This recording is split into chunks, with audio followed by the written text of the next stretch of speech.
Para peserta yang dirahmati Allah Subhanahu wa taala, setelah kita menyimak bersama bunyi bait yang ke-6, kita akan menyelami lebih dalam lagi isi kandungan dari bait yang ke-6 ini. Penulis dalam bait yang ke-6 menjelaskan kepada kita isi nasihatnya yang keempat setelah sebelumnya. Nasihat yang pertama tentang ikhlas, nasihat kedua tentang menjauhi riya, nasihat ketiga tentang menjaga waktu, dan nasihat yang keempat adalah berakhlak, bertakwa, dan beradab mulia. Ya, kenapa ya nasihat yang keempat ini isinya banyak? Karena satu sama lain saling berkaitan. Ya, bagaimana itu? 3 hal ini, yaitu berakhlak, bertakwa, dan beradab, merupakan buahnya ilmu dan nilainya ilmu dan kuncinya ilmu. Ya, seseorang yang mencari ilmu tentunya ingin menghasilkan buah yang manis. Ya, ingin ilmunya bernilai, ingin mudah dalam mencari ilmu. Maka perhatikanlah nasihat yang keempat ini. Kita mulai dengan buahnya ilmu. Buahnya ilmu adalah pengamalan. Jadi amal adalah tujuan dari kita belajar.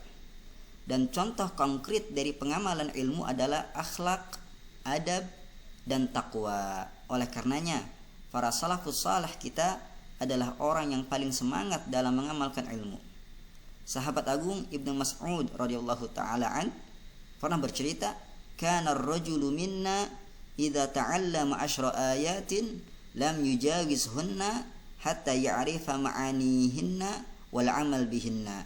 Seseorang dari kami, yaitu para sahabat, biasanya ketika mempelajari 10 ayat tidak akan menambah ayat lagi sampai benar-benar memahami maknanya dan mengamalkan isinya.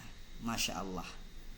Ilmu yang tak membuahkan amal menunjukkan perjuangan menuntut ilmunya yang ia lalui selama ini gagal.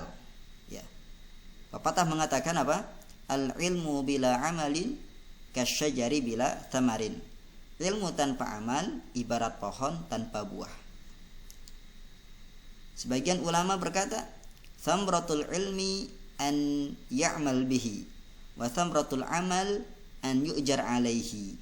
Buah dari ilmu adalah pengamalannya, sedangkan buah dari pengamalan adalah jika ia diberi balasan.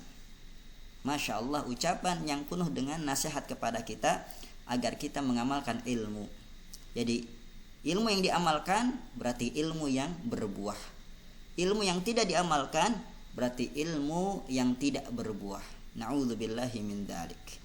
Kemudian buah ilmu juga adalah pengajaran. Penuntut ilmu itu ya ibarat hujan. Dimanapun jatuhnya ia pasti bermanfaat. Jadi di antara buah ilmu adalah mengajarkannya kepada orang lain, terutama keluarga kita, ya. Sebagaimana firman Allah Subhanahu wa taala, "Ya ayyuhalladzina amanu qu anfusakum wa ahlikum nara." Wahai orang-orang yang beriman, jagalah dirimu dan keluargamu dari api neraka, yang bahan bakarnya ya adalah manusia dan batu. Di neraka itu ada malaikat-malaikat yang kasar lagi keras. Akan tetapi mereka tidak bermaksiat kepada Allah Subhanahu wa taala.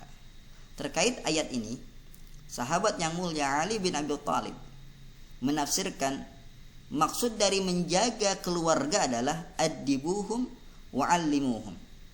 Maknanya menjaga keluarga dari api neraka adalah ajarkan mereka adab dan ilmu agama. Masya Allah.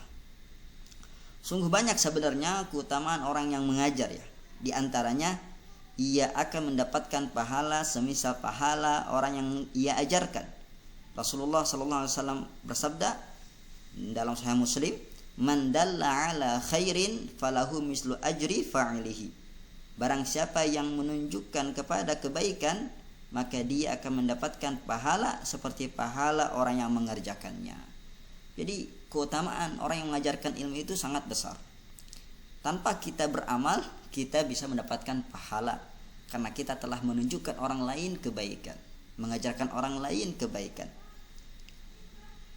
Kemudian aspek yang kedua, ya, bahwasanya berakhlak, bertakwa dan beradab selain dia itu buah ilmu, dia juga adalah nilai bagi sebuah ilmu.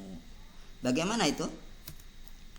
Karena ketiga hal tadi, berakhlak, bertakwa dan beradab, itu hakikat dari ilmu itu sendiri. Abdullah ibn Mas'ud radhiyallahu an pernah berkata apa? Laisal ilmu bikathratir riwayah, walakinnal ilma al khasyah. Ilmu itu bukanlah dengan banyaknya riwayat, ya, bukan banyak hafalan, bukan. Akan tetapi ilmu itu adalah rasa takut kepada Allah Subhanahu wa taala. Hal senada juga disampaikan oleh Al-Imam Asy-Sya'bi rahimahullahu taala. Al-alim man yakhafullah. Seseorang yang berilmu adalah orang yang takut kepada Allah. Hal ini juga dikatakan oleh Sufyan ibn Uyainah rahimahullahu taala. Laisal alim alladhi ya'riful khaira minasyarr. Seorang yang berilmu itu bukanlah yang mengetahui kebaikan dari suatu kejelekan, bukan. Wa innamal alim alladhi ya'riful khaira fayatba'uhu wa ya'rifu syarra fayajtanibuhu. Akan tetapi seseorang dikatakan berilmu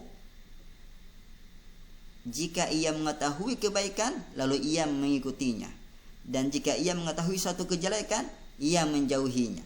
Ini baru orang alim. Ya.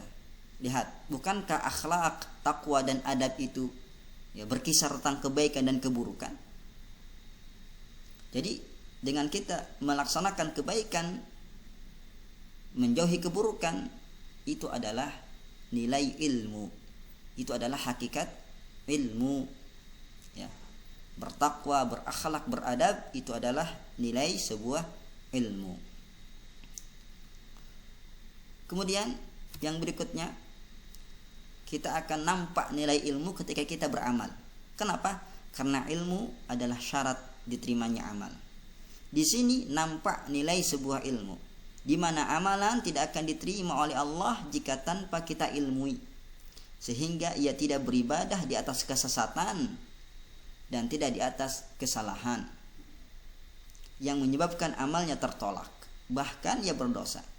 Dalam hadis sahih Nabi sallallahu alaihi wasallam bersabda, "Man amila amalan laisa alaihi amruna fahuwa raddun."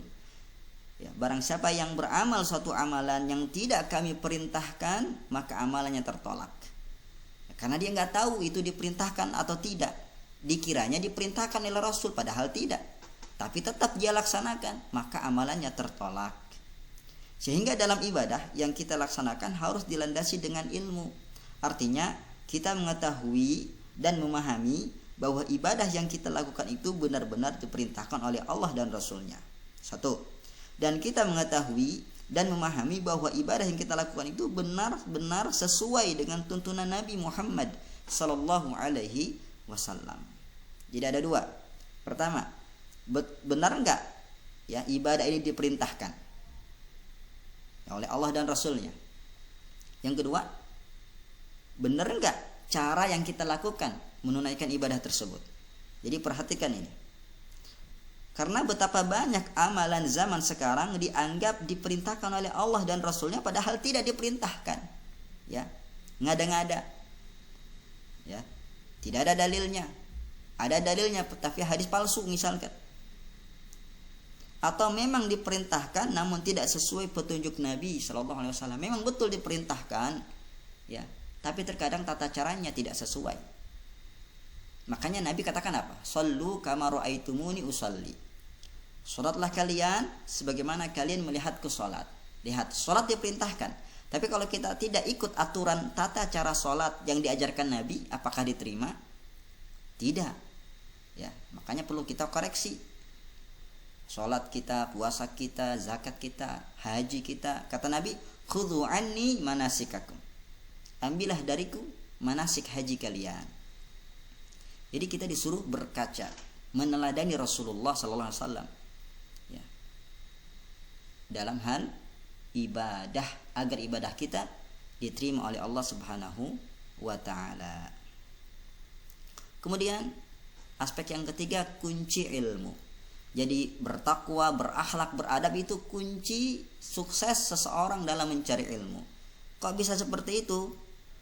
Ya. Karena dengan bertakwa, berakhlak dan beradab kita bisa paham ilmu. Allah Subhanahu wa taala katakan ya dalam Al-Qur'an, "Ya ayyuhalladzina amanu in tattaqullaha yaj'al lakum furqana." Hai orang-orang yang beriman, jika kamu bertakwa kepada Allah, yaj'al lakum furqana, maka Allah akan memberikan kepadamu furqan. Kita cek buku kitab-kitab tafsir. Furqan maksudnya apa? Sesuatu yang dapat kalian gunakan untuk membedakan antara perkara yang benar dan perkara yang batil. Mana benar, mana batil. Inilah dia ilmu, ya. Jadi ketika kita faham ilmu, maka Allah akan memberikan kita apa? Hidayah, ya, pemahaman, sehingga kita melaksanakan ya perintah, mengambil yang baik dan meninggalkan larangan, menjauhkan yang jelek. Inilah furqan, yaitu ilmu. Maka dengannya kita bisa paham ilmu. Hal senada ditegaskan oleh Yusuf bin Husain rahimahullahu taala. Beliau berkata, bil adabi tafham al ilma. Dengan adab engkau akan paham ilmu. Lihat ayat tadi, bertakwalah kalian. Ya, dengan bertakwa kalian akan mendapatkan ilmu yang dengannya kalian bisa membedakan mana yang hak dan mana yang batil. Kemudian Yusuf bin Husain rahimahullah, imam besar, mengatakan apa? Bil adabi tafham al ilma. Dengan adab kita bisa paham ilmu. Kemudian yang terakhir, ya, obat lupa. Ya. Jadi kalau kita menjaga takwa kita, akhlak dan adab kita, maka itu menjadi obat lupa. Kenapa kita sering lupa? Mungkin kita kurang takwa kepada Allah Subhanahu wa taala. Artinya apa? Kita sering bermaksiat. Ya, tidak memperhatikan.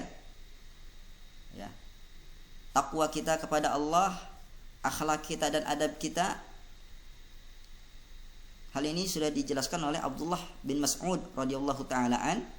Beliau mengatakan, "Inni la ahsibu anna ar-rajula yansal ilma qad alimahu bidzanbi ya'maluh." Sungguh aku yakin bahwa seorang lupa dengan ilmu yang ia dapatkan itu karena dosa yang ia kerjakan. Jadi kata beliau, ya, seseorang lupa dengan ilmunya itu penyebabnya adalah apa? Maksiat. Ya, karena dosa. Kayak gitu. Lihat para ulama dulu, betapa kuat hafalan mereka karena dengan menjaga takwa kepada Allah Subhanahu wa taala. Seperti yang diceritakan oleh Ali bin Khasram, ya, rahimahullahu taala, mengatakan tentang gurunya, yaitu Al-Imam Waqi', ya, gurunya Imam Syafi'i juga ini. Ya, boleh mengatakan apa? Kepada gurunya Waqi' rahimahumullah, aku tidak pernah melihat Al-Imam Waqi' membawa buku.